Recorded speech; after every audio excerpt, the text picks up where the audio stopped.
Hello, artists. Today I have such a treat for you.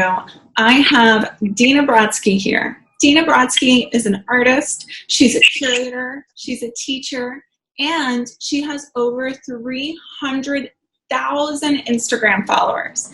She is also a social media consultant for artists and galleries. So I will also have her as one of the experts on the Artist Academy, although she works with people individually as well. So I have her here to talk about the importance and some, things some tips she's going to share with you about Instagram.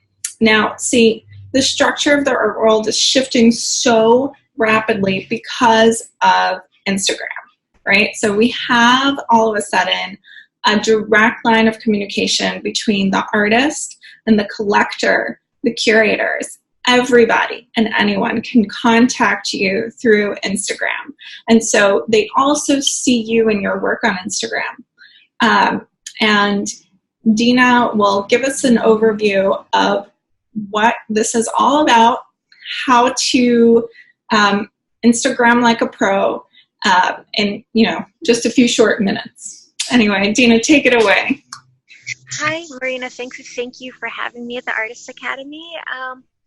So for someone who is a social media consultant right now, I, have spent most of my life really hating social media, and I still do. I don't like what it's doing to our head. I don't like what it's doing for, to our attention span. That being said, for anyone interested in visual art, for artists, for curators, for gallerists, for collectors, this is the best business tool ever. I mean, this is an absolute godsend.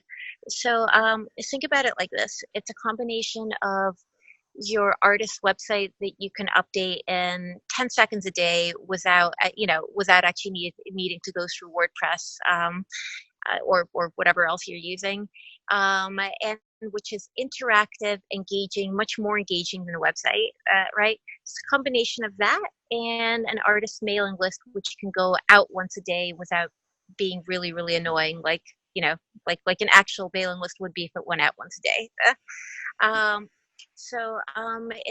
It makes basically getting your work seen so easy. And part of what Marina was talking about actually is that both me and I think her grew up at a time when the gallery model worked in a very different way. So you found a gallery, you worked with a gallery, and you had a show once every year and a half. The gallery did all of your press and all of your sales, and hopefully made, and tended to make enough money to kind of maintain you until the next show. And I think around maybe since the last economic recession, 2008, 2009, that model stopped working, and it never really went back to working. But the good news is that social media came along and kind of gave the power back to the artists. The power dynamic between gallerists and artists have been so uneven, and this it's either evened it out or actually kind of gave the artist more power. So now you can do your own press, you can have your own collector base, and you might still need galleries, but actually, it's no longer an uneven power dynamic. They need you also. I just want to chime in and explain exactly how you have, what is this power that we're talking about? Sure, you can do all of these things that Dina's explaining, but what was traditionally the case was that your gallerist was the gatekeeper and kept everybody, was the gatekeeper to the collectors, the curators, the press. Anyone and everyone who would see your work had to go or talk to you or get in contact with you went through the gallerist, and they were the gatekeeper. But now with social media, you have all this power because you can suddenly connect to anyone and talk to anyone, right?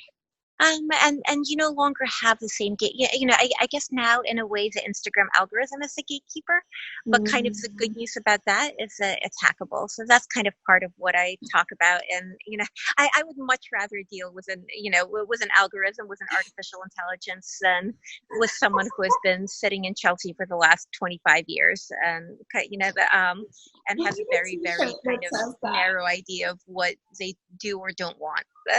And so for someone like me, actually, who has always, kind of made very, very tiny compulsive art, which galleries were not really willing to hang on their walls because it was so small, and just wouldn't pay the rent. Instagram has basically it's made my career. And I, never really had to, and neither do any of you, by the way. You don't have to change the way you paint. You just need to change the way, like the way you present your work. Like you need to tweak it. Sometimes the tweaks aren't even that major, but basically you need to keep the artificial intelligence happy. So kind of so part of what I explain in these classes is what the algorithm is, how it works. There's Instagram changes it probably about once a year, but if you kind of observe carefully, you can figure it out. And once you figure it out, most people will start finding you through the explore page. And it will kind of, basically your audience will just keep growing. So out of these things, like the algorithm and how to use hashtags properly are a long conversation. That being said, there's some very, very short things that you can not do and that will probably immediately make things better for you. So the first thing that you shouldn't do is actually buy followers. There's all of these kind of, as far as I'm concerned, they're scams, but they will, anything that claims that it will get you followers, any service that will kind of follow and unfollow people, anything that involves a bot, don't use that because it'll basically kill your account. If you've used one of these things before, chances are you should probably start another account actually. So the reason not to do that is the algorithm works based on engagement. So it doesn't actually matter how many people, it doesn't matter how many followers you have. It matters what percentage of them is engaged. So if you have 500 followers, but 300 of them respond to every post, that is amazing. Instagram will think this is great and show your work to more and more people. If you have 50,000 followers, but 500 of them are responding to each post, then that is a bad engagement rate. Instagram will decide that this is bad content and actually just not show, not only will it not show it to any new people, but it won't actually show it to the 50,000 people who are following you already because it decides that, well, if no one's responding, then, why bother? This is obviously not interesting. So, if people are asking you for money in exchange for followers, don't do it. So another thing not to do is, this is a very cute dog, Marina. She has so many Instagram followers. I bet. So another thing not to do is, actually, unless it's Marina's extremely cute dog, if you guys have cute pet, everyone who's following you, if you have an artist account, is there for your art. If you have cute children, cute pets, you have incredibly glamorous brunches that, a voice in your head is telling you have to share, don't do it there. Find a different venue for it, unless it's a picture of your cute kids and cute pets with your art, in which case that might be a very good hook. If you have glamorous pictures of your brunch, honestly, probably not even your parents want to see those. If that was your painting and you had your dog.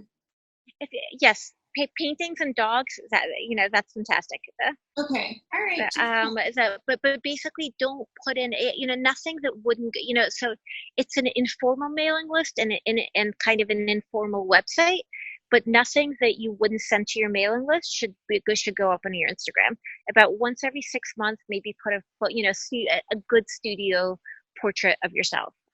Such an amazing way to think about it, that it's like an informal mailing list and an informal website. So whatever you wouldn't put on your website or put in your newsletter, you shouldn't put on your Instagram. You wouldn't send it, even if you took a really great vacation, you probably wouldn't send that out to the people on your art mailing list. Now, naturally, you wouldn't put it in the grid, which is kind of permanently on view, but would you want to put it into stories? If you want, yes. That way, so the reason not to put it in the grid actually is when you put up a kind of, so Instagram basically rewards you for things that it feels are good. And it feels things are good when a lot of people are engaging with them. When a lower than average number of people engage with a post, Instagram decides this is bad content.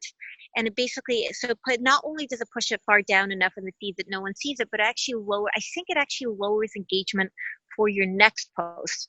So not only are you kind of like, are you, not only does no one care about this, but it'll show less people like your work the next time you post, even if the post is good. Um, so let me think of what other things, what other things shouldn't you do? I mean, those are basically the two main mistakes people make.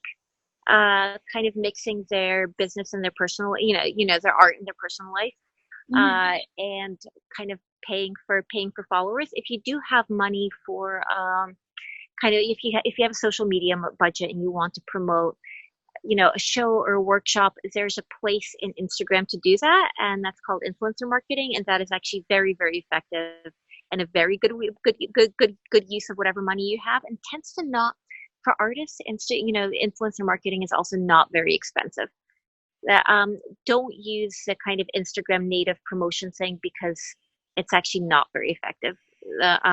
What's the I mean, I don't, for, just quickly, what's the difference between influencer marketing and that promotions thing? The promotion thing is what Instagram wants you to use, and what it does is shows your work to more people. But it shows your work to, depending on how much you pay, and it tends to want you to pay kind of quite a good bit. Like $20 doesn't get you very much. Influencer marketing is kind of these big art pages. Some of them are very well curated, and they're run from all over the place. But some of them are not curated at all. But they tend to have a following of between 100,000 and 800,000 people, and kind of the price points for those are not very high, and that's a very good way to spend your money if you have it. Amazing. Wow. So, If it'll be cheaper than the native promotion, and it'll put your work in front of potentially in front of 800,000 people, and not 2 or 3,000, which is what the kind of like native promotion will do. that's amazing. Now, here's a burning question because I feel like a lot of artists have been asking me this, and I tell them something. I just want to make sure that it's right.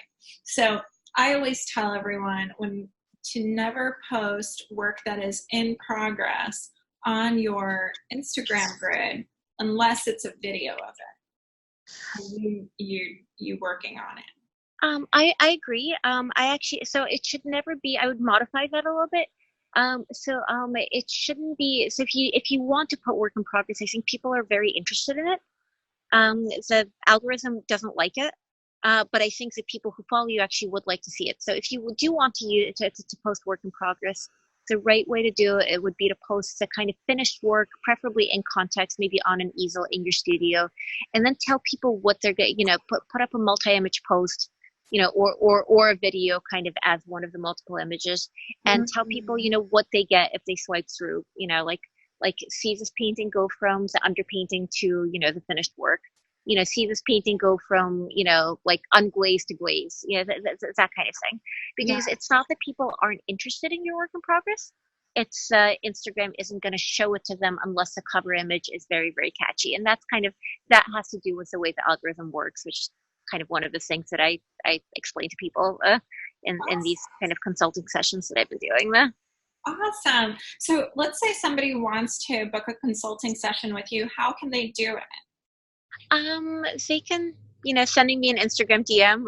That's is pretty effective. They can email me. My email is dinabrodsky9@gmail.com.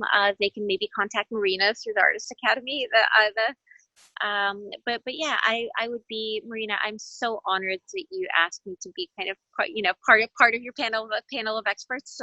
Oh my gosh, it has been was such a dream of mine to work with you in this capacity. So I'm honored as well. Thank you so much for joining us. And thank you for, joining the Artist Academy as an expert on social media. Yeah. Happy to be a part of it. And also, just as a kind of, for the benefit of full information, I've worked with Marina as an artist in the gallery that she was basically running. And then, I think I was one of your initial Artist Academy kind of, like you helped me enormously in my career. So I'm also really grateful. Awesome. Thank you so much. And, since we're talking about social media and cool locations, do you want to show us where you are right now? Okay, this is a cool location that will not make it onto any sort of social media, but this is the bustling metropolis of Falmouth, Cape Cod. You know,